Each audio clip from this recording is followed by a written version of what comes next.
Hola, bienvenidos al podcast número 31 de Sentido Común, el programa de Radio Cincuentopía. Un podcast mediante el que proponemos una reflexión en torno a aquellos temas que más preocupan a quienes ya hemos cumplido los 50 años y que afectan a la sociedad en su conjunto. Para ello, dialogamos con otras organizaciones, con corporaciones, con diferentes colectivos y con personas de diversa condición. Porque existen voces variadas que, al igual que ocurre con la Asociación Cincuentopía, hoy en día propugnan un cambio en la sociedad. Una transformación social que no vendrá sola y que pretendemos alcanzar entre todos, aportando diferentes ideas y reflexiones, cada uno desde su conocimiento y experiencia. Queremos así contribuir a crear una sociedad más justa que integre a todos los seres humanos, independientemente de su condición, edad, estado o procedencia. En definitiva, aspiramos a proporcionar un conjunto de claves para aprender a envejecer mejor. Porque, como nos gusta decir siempre en Cincuentopía, la vida comienza a los 50. Y porque cada vez somos más y tenemos mucho que decir y que aportar.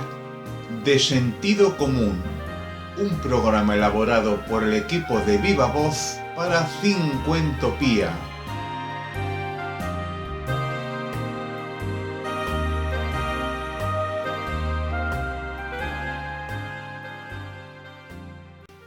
Cada semana en De Sentido Común abordamos un tema que nos permite reflexionar sobre las distintas transformaciones que suceden en la sociedad y que afectan a todos en general y de manera particular a quienes ya contamos con más de 50 años.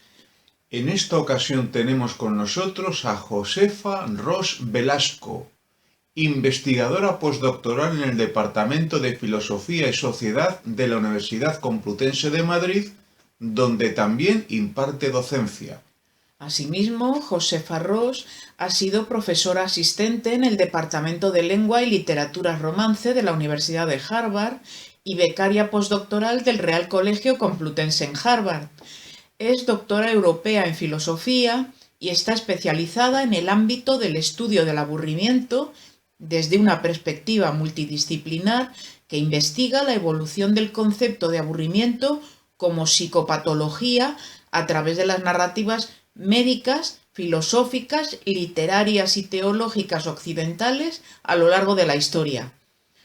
Durante el transcurso de la conversación nos habla de su línea de investigación, que se aproxima al aburrimiento como desencadenante del deterioro cognitivo y físico que conlleva el transcurso de la edad, así como de la necesidad de prestar más atención a este fenómeno por parte de las políticas públicas, dado el evidente envejecimiento de las sociedades de los países más desarrollados. Tenemos hoy la fortuna de conversar con Josefa Ros Velasco, una filósofa investigadora que se acerca, o que hemos querido que se acerque a esta tribuna de conversación, que es de sentido común, para que nos hable, en principio, sobre lo que ha sido y sigue siendo su tema de investigación, el aburrimiento, y a lo largo de la conversación ya veremos que el aburrimiento tiene conexiones con el hecho de envejecer. Bienvenida, Josefa. Muchísimas gracias, Charo. Es un placer para mí estar aquí con los amigos de Cincuentopía. Me siento muy agradecida, de verdad, de que me deis esta oportunidad de charlar con vosotros, de contaros un poco lo que hago, cuál es mi trabajo en torno a los estudios de aburrimiento y más concretamente a los estudios de aburrimiento enfocados al sector de la gerontología, de la geriatría, etc. Muchas gracias. Pues cuéntanos, ¿qué es el aburrimiento? Desde un punto de vista científico. Has empezado con la pregunta más complicada. Con esta pregunta yo ya podría ocupar la charla entera, porque es una cuestión tan amplia, el fenómeno del aburrimiento es tan amplio, es una experiencia que se lleva viviendo prácticamente pues desde que nos convertimos en seres con un mínimo potencial cognitivo, con una mínima capacidad cognitiva, ya empezamos a experimentar el aburrimiento. Y es una emoción, un estado, ya veremos que puede ser muchas cosas, ¿no? Que ha estado presente a lo largo de toda la historia, en todas las épocas históricas, en todo sitio, en todo lugar, en todo pueblo, en toda cultura, y en cada una de ellas se experimenta de una forma distinta. Entonces es un tema bastante complicado. Bueno, si tuviese que hablar del aburrimiento desde el punto de vista de la filosofía, la cosa se complicaría mucho porque la filosofía, la literatura, los estudios literarios también recogen una comprensión del aburrimiento que no es sobre la que yo trabajo especialmente, que es esta comprensión del hastío, ¿no? Cuando decimos estar aburrido es sentir hastío, cansancio, pues no sé, un aburrimiento de carácter mucho más profundo, ¿no? Es un cansancio frente a las estructuras sociales, un cansancio frente a la política, un cansancio frente a los entretenimientos habituales a los que estamos arrojados, al menos en el siglo XXI, que son constantes pero muy repetitivos. Tenemos una oferta de entretenimiento aparentemente muy amplia, pero al final siempre se repite, siempre es un poco lo mismo. Sin embargo, la perspectiva desde la que yo trabajo el aburrimiento es desde la que se conoce como state boredom, que es el estado de aburrimiento, es decir, aquel momento en el que uno se siente incapaz de comprometerse con la situación presente, ya sea porque o bien esta situación no es suficientemente estimulante, no estamos donde tendríamos que estar. Al final el aburrimiento, ese momento en el que empiezas a sentirte aburrido y a decirte a ti mismo, uy, qué aburrimiento, qué hago, que no sé qué hacer, o por qué tengo que estar ahora mismo en esta conferencia, por qué tengo que estar en este lugar, en esta obra de teatro, me está aburriendo. Al final ese aburrimiento no hace otra cosa sino decirte un poco, ponerte en el aviso, ¿no? Te da el aviso de, oye, aquí algo está fallando, tienes que buscar una alternativa, aquí hay que reestructurar un poco el camino porque a lo que te estás dedicando ahora mismo no es a lo que te tendrías que dedicar. Digamos que el aburrimiento es, en términos científicos, la señal de que se está produciendo una ruptura entre nuestras necesidades cognitivas de estimulación y lo estimulante que resulta el entorno o la actividad en la que nos encontramos inmersos. Ese es el concepto de aburrimiento sobre el que yo trabajo y es el que se trabaja desde la psicología.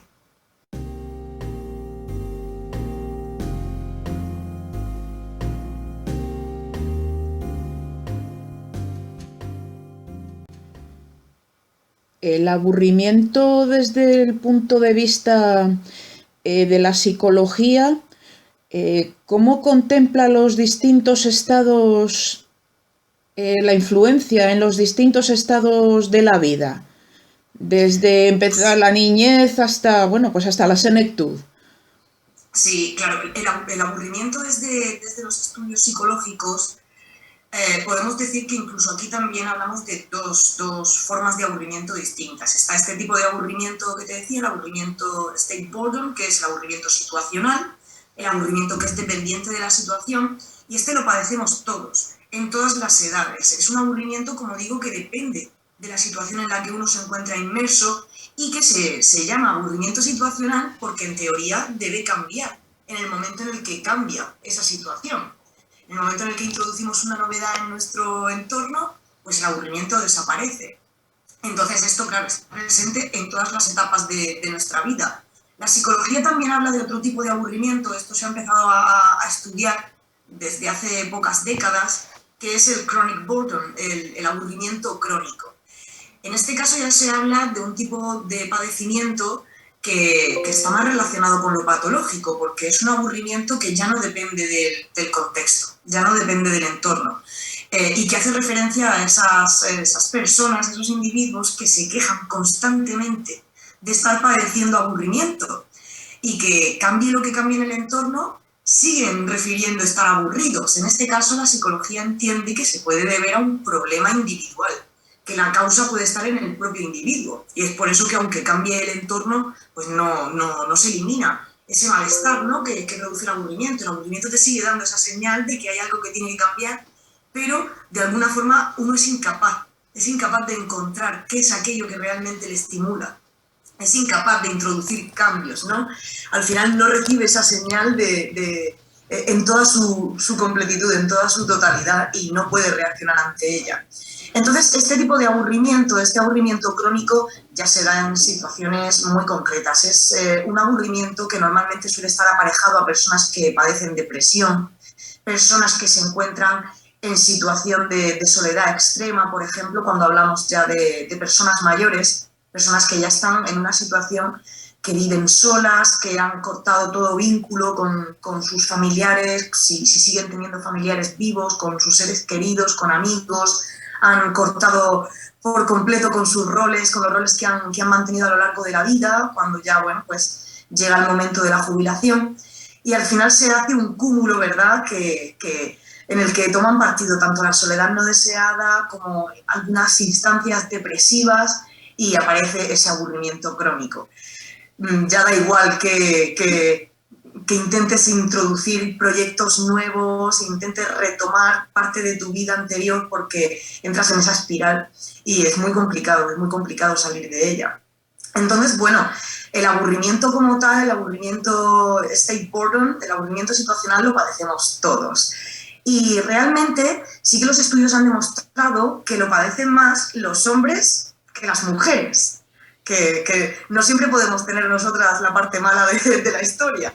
Es algo que padecen más los hombres que las mujeres, y es algo que afecta mucho más a los jóvenes y a las personas mayores que a los que nos encontramos en edad adulta. Imagino que porque cuando eres joven o eres incluso infante, cuando eres un niño, todavía no tienes claro qué es lo que tienes que introducir en el contexto para cambiarlo y romper con el aburrimiento. Cuando eres niño necesitas prácticamente de forma constante ayuda de tus padres, de los que te rodean. Oye, me aburro, para que te presten atención y te den opciones, ¿no? Te den opciones entre las que optar. Oye, pues haz esto, haz lo otro, mira, prueba con esto. Pues voy a apuntar al niño a karate por las tardes para que no esté aburrido, para que haga cosas. Necesitas un poco esas opciones. En la adolescencia quizá también estás descubriéndote, pero en el momento, por ejemplo, en el que nos encontramos nosotras, en la edad adulta, pues ya tienes un poco claro qué es lo que te gusta, qué es lo que no te gusta, cómo vas a romper con el aburrimiento si aparece, ¿no? Porque cada vez en esta sociedad es más difícil dejar un poco de espacio al aburrimiento, ¿no? Llenamos el tiempo de cualquier manera y hay infinidad de entretenimientos, como decía. Sin embargo, luego, cuando somos adultos mayores, de nuevo lo que sucede es que aunque sepamos cómo nos gustaría evitar el aburrimiento, no disponemos en todos los casos de los medios. Pues porque empezamos a experimentar deterioro cognitivo, empezamos a experimentar deterioro físico, reducción de la movilidad, y claro, uno sabe muy bien qué es lo que le gustaría hacer para no sentirse aburrido, pero no siempre disponemos de los medios para hacerlo, especialmente, y es lo que yo estudio más a fondo cuando hablamos de personas que viven institucionalizadas. Esto es mucho más grave, es más complicado.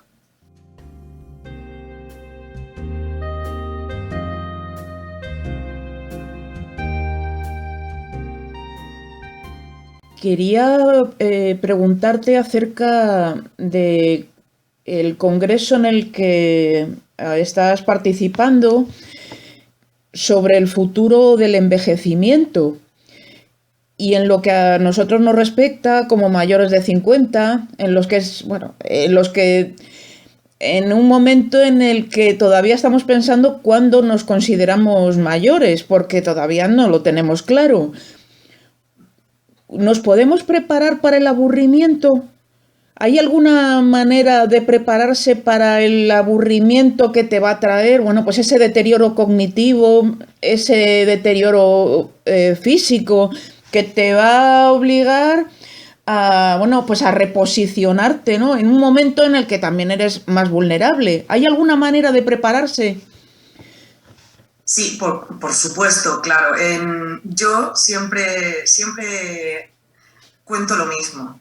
Es que yo estuve el año pasado haciendo una serie de entrevistas como parte de mi colaboración con el Centro Internacional sobre Envejecimiento, con el CENIE, y hacía entrevistas a personas que se acababan de jubilar, ¿no? Que llevaban pues un año y medio jubilados, para explorar un poco, ¿no? Cómo era la experiencia del aburrimiento en ese cambio, ¿no? En ese momento de transición, antes de la jubilación y después de la jubilación. Y claro, lo cierto es que cuando te acabas de jubilar, cuando tienes, pues como estabas comentando, 60, 65 años, es que estás en una edad preciosa, es una edad magnífica, porque con suerte, a menos que tengamos hijos abusones, ¿no? Que nos tengan todo el día cuidando de los nietos, que eso hay que ser comedido con abusar de los abuelos. Pues es el momento en el que con suerte dispones de tiempo libre para hacer todo aquello que no podías hacer antes. Te libras de la carga de la rutina del trabajo y todavía tienes muchísima energía, tienes ganas de hacer muchísimas cosas, de viajar. Las mujeres más que los hombres, de nuevo. Nosotras somos, ayer se comentaba en el taller ciudadano que lideré, que se titulaba ¿Qué quieres ser de mayor? Pues se comentó que realmente a los hombres les cuesta muchísimo más esa transición. Esto es algo, claro, que viene con los tiempos, porque todavía nos enfrentamos a un periodo en el que están jubilándose muchos más hombres que mujeres. Muchas más mujeres se han dedicado simplemente a las labores domésticas. Bueno, no digo simplemente, que no tiene nada de simple, que no se malinterprete, no tiene nada de simple dedicarse a la casa, a los hijos, al cuidado, en absoluto. Pero claro, es más sencillo para nosotras nos tenemos que adaptar a más etapas en la vida que los hombres, y entonces lo llevamos bastante mejor. Pero bueno, en general yo me daba cuenta de que quienes sí caían presas del aburrimiento es porque desconocían, habían ido, como comentabas al principio, habían ido dejando lo que les gustaba hacer de lado y bueno, a lo mejor pues ya ni se atrevían a volver a retomar esos hobbies, ¿no? Muchas veces también te da un poco de miedo, te da un poco de reparo el decir, pero ¿cómo voy a volver yo a hacer esto que hacía entonces y ahora nada más que hay gente joven, yo ya no me veo volviendo, no sé, pues actividades que se realizasen cuando fueses más joven y tenías más tiempo libre, bicicleta, montañismo, pues, bailes, en fin, lo que a cada cual le guste. Yo lo que he comprobado es que en la mayoría de las ocasiones es una falta de desconocimiento. Es que uno de repente se encuentra en casa, rompes el vínculo con tus compañeros de trabajo, al principio intentas mantenerlo, vas a verlos, a los que se han quedado ahí, pero casi que sufres de hacer eso porque te gustaría quizá haber seguido trabajando un poquito más. Con 65 años somos chavales, entonces quizá te llega el momento de la jubilación y no todo el mundo quiere, que es uno de los temas que destacó en las jornadas de ayer, que quizá 65, incluso 70 años hoy en día, y dentro de 50 años, dentro de las próximas décadas, no va a ser nada, vamos a seguir estando, por fortuna, bastante bien. Entonces es una cuestión de desconocimiento. A mí muchas de las personas a las que entrevistaba me decían, pero es que ¿cómo sé yo en qué proyectos me puedo embarcar? Porque aquí estáis los jóvenes hablando mucho de envejecimiento activo y de que nos lancemos a seguir desarrollando proyectos, que hagamos actividades. ¿Y yo cómo sé todo eso? Bueno, pues mira, tienes la universidad para mayores. Uy, qué trajín. Tanto no, eso no me apetece. Quiero algo más para matar el tiempo, o sea, para no aburrirme, ¿no? Algo que me guste, que sea significativo, pero que sea para no aburrirme. Oye, pues mira, en los ayuntamientos ofrecen actividades, los bancos ofrecen una cantidad de actividades gratuitas, no hace falta que seas cliente del banco. Los centros culturales, los centros de mayores, aunque estos he de decir que son más sota, caballo y rey, son los típicos viajes, excursiones, sí. Y bueno, esto también cansa un poco, pero la oferta es enorme. Ahora, el problema está en que si no nace de ti como jubilado, ir a buscar alternativas o ir a buscar proyectos en los que embarcarte, esas actividades no llegan a tu casa. No te tocan a la puerta para que tú le dediques tiempo, le des una oportunidad a algo nuevo. Entonces, claro, el mayor problema que yo aprecié es ese. que si a ti lo que te pasa es que te acabas de jubilar, te encuentras en una situación un poco desorientativa, no sabes muy bien cómo va a ser tu nueva rutina, te apetece hacer cosas pero tampoco tienes muy claro qué, si tú no tienes esa curiosidad intrínseca de ir a buscar, no llegan a ti. Y me parece un problema gravísimo, porque se está invirtiendo dinero público en organizar toda esta serie de actividades, de ofertarlas, y luego no se hace un buen trabajo de publicidad, de visibilización de esas actividades como para que lleguen bueno, pues a un target potencialmente interesado en ellas. Esto es lo que yo he vivido un poco. Al margen de esto, creo que te puedes preparar para el aburrimiento. Si tenemos esto, ya tenemos una gran base. O sea, si las instituciones hacen porque estas ofertas lleguen a las personas potencialmente interesadas de la forma más personalizada posible, ya tenemos la mitad del camino. Pero además, para prepararte de cara al aburrimiento, que quizá, como te decía, pues entre los 65, los 75 años no va a ser una cuestión tan grave, pero sí puede empezar a serlo a partir de los 80 años. No en balde, hoy en día ya no podemos hablar de tercera edad, porque ahora tenemos tercera edad y tenemos cuarta edad. El salto que hay de una década a la otra, de la década de los 80 a los 90, en comparación con la de los 60 a los 70, es abismal. Es abismal. En esa época, en esa última década, es en la que preocupa el aburrimiento. ¿Cómo puedes prepararte? Sobre todo, creo que hay que adoptar una actitud realista. Está muy bien que hagamos apología de esta nueva tendencia sobre mantener una actitud positiva, el envejecimiento activo, mantener proyectos, pero tenemos que ser también realistas y ser conscientes de que el envejecimiento viene necesariamente, en casi todos los casos, aparejado de ese deterioro físico, de ese deterioro cognitivo. Entonces, lo que no podemos hacer es aspirar a tener un ritmo de vida con 88 años como el que teníamos con 57 años, porque eso causa frustración. Aquí se trata un poco de practicar la aceptación y el compromiso con actividades y con proyectos que estén a la mano de uno, que estén dentro de las limitaciones que, por suerte o por desgracia, pues van aparejadas en esta edad. Y yo diría que por suerte, porque si llegamos a experimentarlas es porque hemos vivido una vida muy larga. Y eso es una fortuna dentro de lo que cabe. Entonces es necesario este ejercicio de reajuste en términos psicológicos no es algo que todo el mundo sea capaz de hacer. Y yo siempre lo digo cuando hablo sobre estas cuestiones, pido que la gente no tenga reparo, no tenga vergüenza, no se sienta mal por tener que pedir ayuda. Hay infinidad de profesionales de la psicología que se encargan, y yo misma también me encargo de aplicar terapias de aceptación y compromiso, de ayudar un poco en esta última fase a que se planteen metas, proyectos realistas, adaptados a las condiciones en las que uno está envejeciendo y que pueden seguir siendo del todo significativos a pesar de esas limitaciones. Entonces, que nadie tenga reparo nunca en pedir ayuda, y ya no solamente hace falta pedir ayuda a un profesional, sino al círculo del que uno se rodea, a familiares, a amigos. Sé que es complicado porque si ya cuando eres más joven te da siempre reparo pedir ayuda. Queremos hacerlo todo por nuestra propia cuenta y demostrar que somos capaces de todo. Pues cuando uno ya está en la última etapa de la vida, más todavía, porque esto es otra de las cosas que ayer marcaron el taller ciudadano. La sensación que las personas en esa última década tienen de no quiero ser pesado, no quiero hacerme una carga para los demás, no quiero depender de nadie. ¿Cómo es posible que después de todo lo que yo he logrado en esta vida, he criado a tantos hijos o he llegado a trabajar en un puesto durante tantos años, casi yo solo, llevaba mi empresa?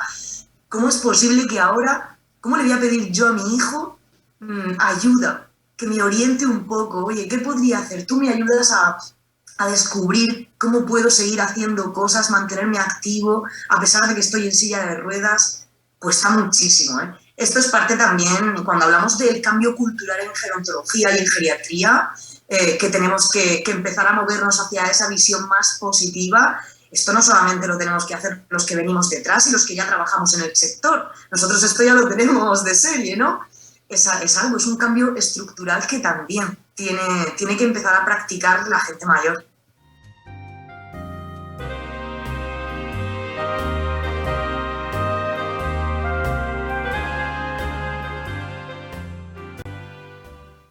Lo tiene que practicar la gente mayor. Y apuntabas, bueno, la necesidad de reforzar la asistencia, porque el perfil de profesionales como el vuestro en el Sistema Nacional de Salud no está previsto. No hay, igual que hay médicos pediatras, pues parece, ya que ayer en una de las ponencias se decía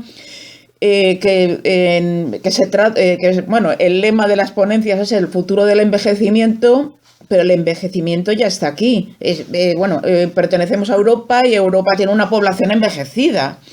Entonces, se echa de menos el contemplar la incorporación de unidades de geriatría a nivel de atención primaria, porque yo creo que los problemas que estás exponiendo tendrían al menos una posibilidad de detección precoz si la atención primaria pues cuenta con un psicogerontólogo o en fin, o un médico de atención primaria que tenga pues una preparación añadida, que no es el caso. Ahora mismo la verdad es que depende de la voluntad o del tiempo del que disponga de un médico de atención primaria que conozca a sus pacientes, a lo mejor, o que conozca porque lleve un tiempo ya atendiéndolos y vaya viendo en la evolución, bueno, pues lo que tú acabas de describir, ¿qué es la vida, ¿no? Es el devenir, es el devenir de la vida, el devenir lógico. En efecto, sí, claro. Hay profesionales formados en gerontología y en psicología, este perfil de psicogerontología del que hablabas, pero claro está, hay problemas que afectan ya actualmente al envejecimiento a las personas en la última etapa de la vida, que no están contemplados dentro de una formación en psicogerontología. Cuando hablamos, bueno, todavía podemos dar gracias porque el tema de la soledad no deseada es algo que se ha puesto en boga, está ahora en boca de todo el mundo y, bueno, en boca de todo el mundo tampoco, como decíamos, ¿no? De aquellos que tienen interés en ir en un paso más allá, de prever, ¿no? De estar a la última en modelos de ACP, de ADP. Entonces, bueno, no puedo decir si son o no son la mayoría en España, pero al final siempre vemos los mismos nombres. Entonces, bueno, al margen de esto, no hay formación realmente en cuestiones como el aburrimiento. Esto del aburrimiento, yo soy la primera persona que está intentando realmente, o sea, que ha empezado esta cruzada para dar visibilidad al problema que entraña el aburrimiento en esta última etapa de la vida. Un problema que es que no es baladí. Yo me he encontrado con gente del sector sociosanitario, del sector geroasistencial, que cuando les cuento de a lo que estoy dedicando mi proyecto personal y profesional, me dicen, pero eso es de verdad, y se lo toman a broma. Me dicen, pero bueno, el aburrimiento, habiendo problemas tan importantes como hay, el Alzheimer, la demencia. Digo, ya, pero tú eres consciente de que el aburrimiento agrava esos problemas hasta niveles insospechados. Existen pocos estudios, pero los que están a nuestra disposición ya han puesto de manifiesto que aburrirse va de la mano, o sea, aburrirse en la última etapa de la vida, especialmente en aquellos que viven institucionalizados, aquellos que ya empiezan a tener problemas de movilidad reducida, que empiezan a experimentar deterioro cognitivo. El aburrimiento viene de la mano de trastornos de la conducta. Luego hay cantidad de episodios violentos en las residencias y no se sabe cuál es la raíz de estos episodios, y muchas veces está en el aburrimiento. Es una cosa tan sencilla, pero si no se le presta atención, si ni siquiera se tiene en cuenta como un factor de riesgo, pues es que es imposible dar con él. Se producen, trastornos alimenticios, trastornos del sueño, incremento del consumo de medicamentos no recetados por el médico, consumo incluso de alcohol cuando estamos hablando ya de personas que viven todavía en sus domicilios. Tanto que hablamos de la soledad. Soledad y aburrimiento se retroalimentan completamente. O sea, no podemos prestar atención a un factor sin prestar atención al otro. Entonces, claro, incluso lo que a mí más me impacta, suicidio y desarrollo de ideas suicida por aburrimiento. Entonces, claro, si no existe formación, no existe interés en cuestiones que están más allá de lo que trabajamos comúnmente, pues yo soy profesional en gerontología y en psicología, tengo formación en ambas ramas, en ambas disciplinas, y al final estudias los problemas de siempre. Depresión, ansiedad, ya si estás si estás tocando un ámbito un poco más a nivel biológico, Alzheimer, demencia, pérdida de conexiones neuronales, deterioro cognitivo, vale. Y todas estas cosas que parecen tan mundanas como el aburrimiento, ¿todo esto qué? Al final, se ha demostrado que el aburrimiento es uno de los principales problemas, junto con la soledad no deseada y el sentimiento de inutilidad, de la vida residencial, por ejemplo. Pues hay que prestar atención a esto también. Yo creo que en ese aspecto es imprescindible. Y aún así, pues como te comentaba, Charo, yo me enfrento a ese problema, al problema de hacer valer mi disciplina. Incluso cuando los estudios que yo estoy llevando a cabo pues demuestran un interés, porque he conseguido financiación del programa Horizonte 2020, del programa Marie Curie. Es decir, Europa se ha dado cuenta de que es cierto, esta chica lleva razón, esto puede ser un problema y puede estar agravando otros problemas, y hay que prestar atención a esto. Y por eso han tenido a bien en financiar mi investigación. Y sin embargo me encuentro con colegas que me dicen, pero esto ¿de verdad crees que merece la pena dedicar tiempo y dinero, inversión a estudiar el aburrimiento? Por supuesto que sí. Y no solamente el aburrimiento, sentirte inútil, sentir que ya no tienes nada que dar a la sociedad, es lo más frustrante que se puede, es la experiencia más frustrante que se puede vivir, yo creo. Entonces es necesario que esta formación se amplíe, que no seamos tan cuadriculados, que cuando alguien de la rama de la filosofía te plantee estas cuestiones no pienses, no tienes ni idea, ¿no? Porque si has estudiado a Platón y Aristóteles, ¿tú qué puedes aportar a esto? Tenemos que trabajar juntos y desde luego con una perspectiva multidisciplinar, porque estamos hablando de problemas que nos afectan a todos, que nos acompañan a lo largo del proceso de envejecimiento y que por supuesto tienen cabida en esa parte última, ¿no? En esta etapa última de la vida, y quizá pues nos damos cuenta de ellos quienes no estamos metidos en los problemas habituales.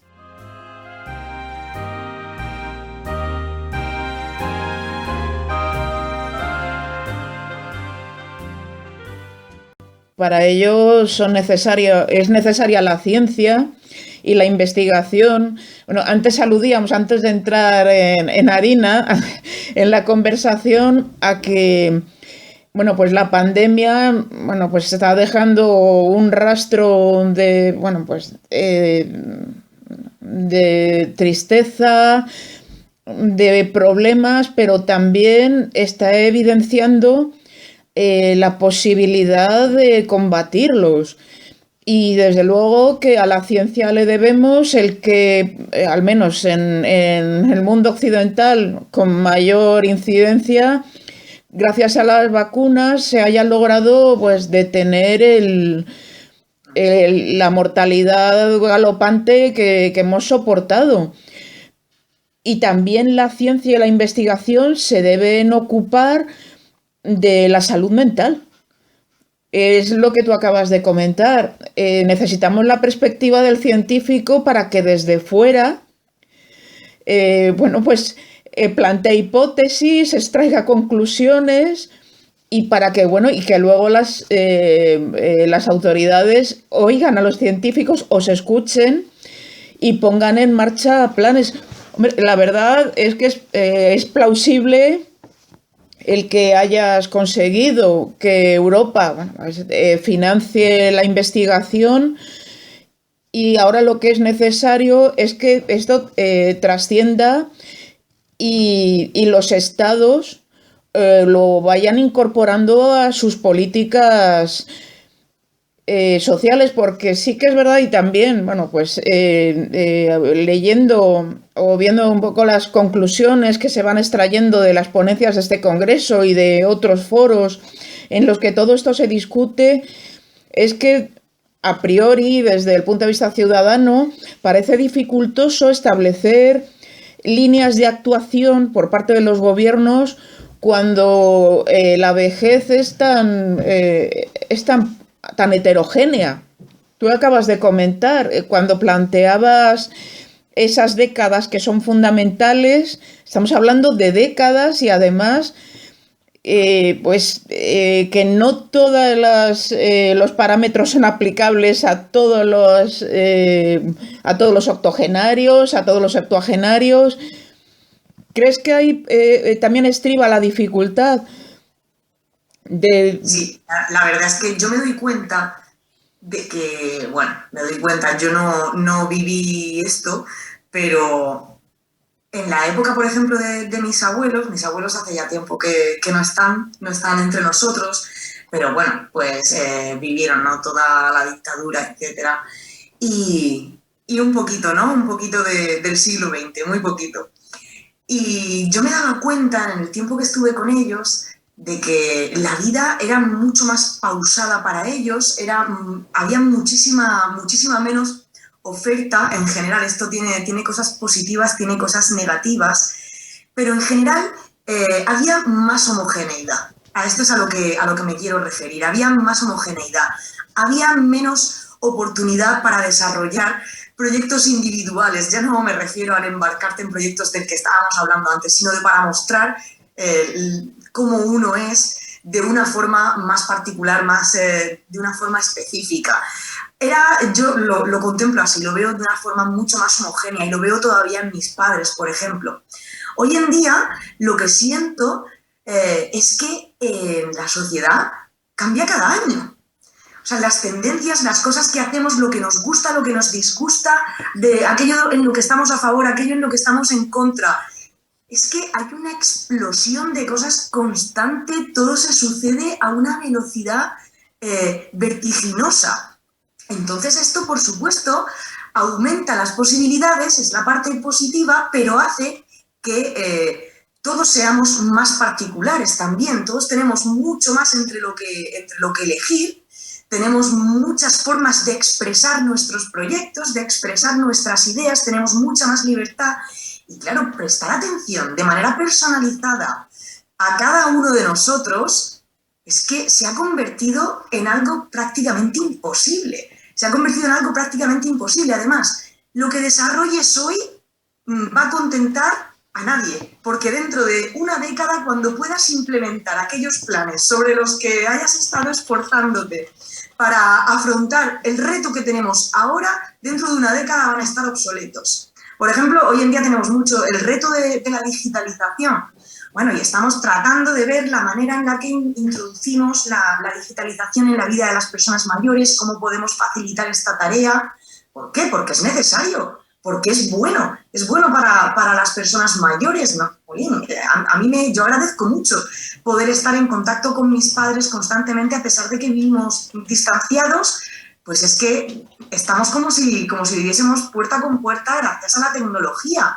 Y eso ayuda a prevenir el aburrimiento, ayuda a prevenir la soledad, a ellos mismos les ayuda a prevenir esa sensación de inutilidad, porque ven que aprenden cosas nuevas y se sienten, bueno, algunas veces hasta abrumados. Es como, sienten miedo, ¡ay, esto se me va a olvidar enseguida!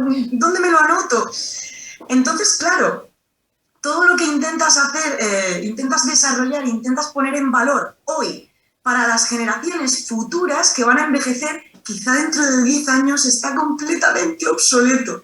Y lo que pensabas que iba a gustar, que iba a agradar, que iba a ayudar a prevenir el aburrimiento, ha cambiado radicalmente. Creo que esto hace 50 años no era tan complicado, que no habían gustos tan dispares, no había oportunidad de realmente mostrar tus propios gustos, tu personalidad individual, tus características. Entonces, bueno, sí que creo que hay algunas líneas de actuación que deben ser prioritarias. Esta de la digitalización, bueno, avanza rápido, pero creo que es fundamental. Y luego, creo que otra de las cuestiones es la cuestión de la vivienda, la cuestión de dónde se van a pasar los últimos años. Creo que esto sí es algo sobre lo que se puede prevenir, sobre lo que se puede empezar a trabajar ahora con vistas a las próximas décadas. Es decir, todos tenemos en mente, claro, que lo ideal es envejecer en casa. ¿Eso es lo ideal realmente? ¿Hasta qué punto es ideal que estés hasta el último momento en casa? Porque algunas veces eso supone que te quedes aislado, que la falta de recursos te impida adaptar la vivienda a las necesidades que van apareciendo, ¿no? A esos requisitos que vienen de la mano del deterioro físico, del deterioro cognitivo. Creo que estamos en un momento de inflexión, que por eso también es tan complicado prever cómo vamos a actuar, cómo vamos a afrontar este reto, porque estamos en ese momento en el que está cambiando todo y nos estamos adaptando a que hayan tantos cambios repentinos, a que se sucedan las modas, los gustos, las fases de forma vertiginosa año tras año. Pero creo que en esto sí que podemos poner, en estos dos aspectos, en digitalización y en el aspecto de vivienda, sí podemos trabajar sobre seguro. Porque al final, la gran mayoría de nosotros vamos a necesitar vivir en una residencia. ¿Por qué no empezamos a construir residencias con modelos, no solamente que nos quiten ese miedo a decir, es que voy a tener que dejar mi casa para irme a una residencia y como todo el mundo suele decir, eso es lo último, eso no quiero? ¿Por qué no imitamos modelos que ya han demostrado ser eficaces en otras partes del mundo hasta el punto en el que yo no tenga que dar lugar a que vengan los servicios sociales a mi casa y digan, oiga, usted no puede seguir viviendo en estas condiciones, tiene que ir a una residencia, sino que yo pueda planear mis últimos años con cierta antelación, con voluntad de irme a una residencia, porque sea una opción a la que merezca la pena prestar atención, sea una opción como sucede. Yo estuve 2 años viviendo en Estados Unidos estudiando un poco la alternativa EDEN, que es a diferencia de estos modelos que se están planteando ahora de atención centrada en la persona, pues es un modelo de atención dirigida por la persona y que, por cierto, estamos ya implantando en España. Pues en esos 2 años que yo estuve allí, veía residencias en las que los internos habían decidido mudarse a vivir en ellas sin ninguna necesidad. O sea, tenían medios, tenían movilidad física, todavía no habían empezado a necesitar asistencia y se mudaban ahí con una cierta antelación para tener más relaciones sociales, para estar en contacto con más personas, incluso para tener relaciones intergeneracionales. Porque son modelos en los que se busca la forma de que, oye, pues tú puedas cuidar del hijo de un vecino del barrio que, oye, los padres tienen que trabajar, pues, ¿quieres cuidar de él? ¿Te apetece? Pues sí, a mí me gustan los niños. Entonces creo que en eso sí que tenemos que invertir tiempo, en hacer que la residencia pase del infierno al que no me gustaría ir por nada del mundo a, oye, pues tenemos 70 años, podemos empezar a pensar en vivir en una residencia para no quedarnos solos, no empezar a quedarnos cada vez más aislados en casa porque ya nos cuesta movernos, nos cuesta salir a hacer la compra, cada vez pues la gente de nuestro entorno se va aislando más, no sabemos muy bien, como decía antes, es que no sé, me gustaría hacer algo, pero ¿qué? No me llega la información de estos programas que hay en mi comunidad. Bueno, pues en la residencia eso no pasa porque hay actividades programadas y lo que es peor, os han preguntado a todos, bueno, lo que es mejor, os han preguntado a todos, ¿y qué os apetece? ¿Cómo organizamos las actividades de esta semana? ¿Qué os apetecería hacer? A mí me parece que esto se puede conseguir porque si lo han conseguido en otras partes requiere tiempo, inversión, tanto capital humano como capital en sentido estricto, económico, pero si lo han conseguido, si se ha conseguido en otros países se puede conseguir aquí. Y lo que no podemos hacer es desde las instituciones políticas llenarnos la boca hablando de ACP, ADP y envejecimiento activo y luego no estar dispuestos a poner un duro ni a poner ningún esfuerzo para que se consiga algo así.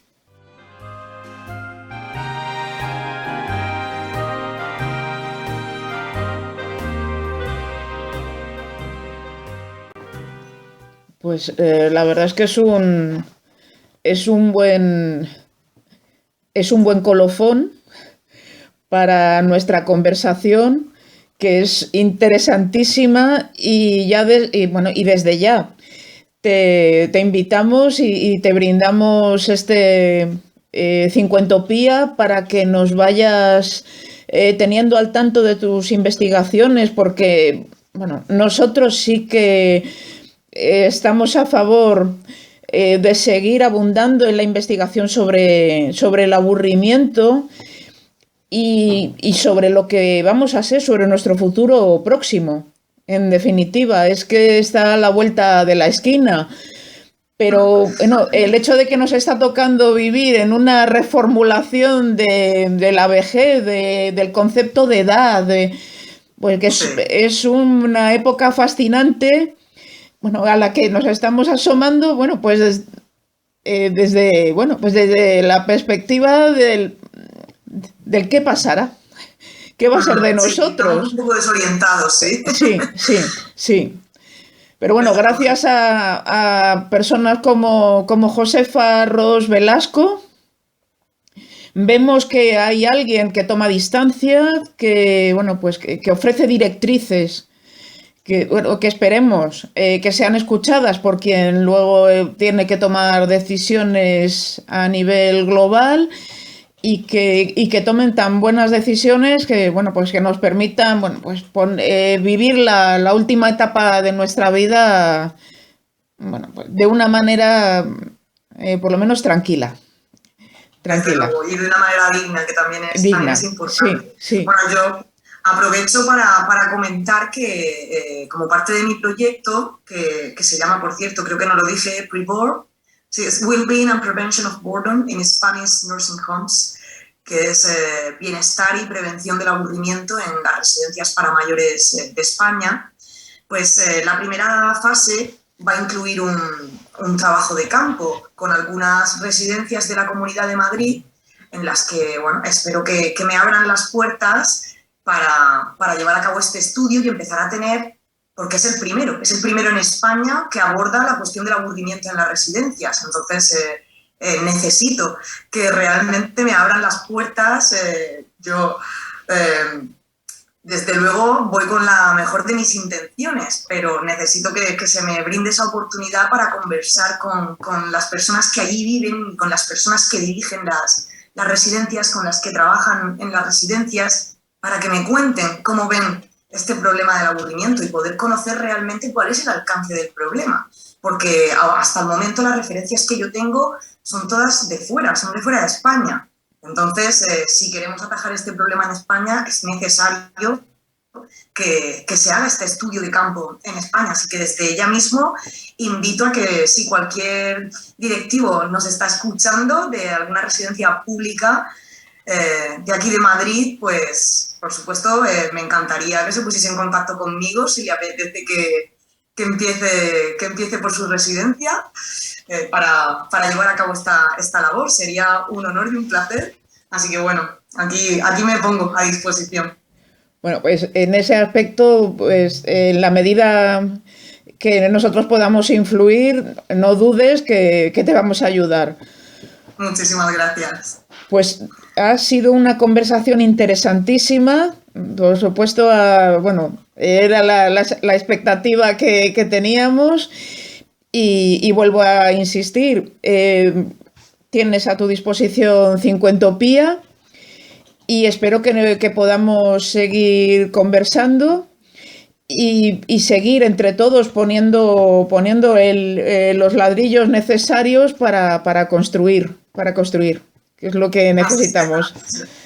Muchísimas gracias, Charo. Un placer estar con todos los amigos de Cincuentopía y, por supuesto, aquí me siento con vosotros en mi casa y os tendré al tanto de cómo va avanzando el proyecto y qué vamos consiguiendo. Muchas gracias. Muchas gracias a Josefa Ros Velasco por todas las ideas y reflexiones aportadas durante el transcurso de nuestra conversación. Cada semana, en De Sentido Común, un tema para comprender mejor el complejo contexto que nos rodea.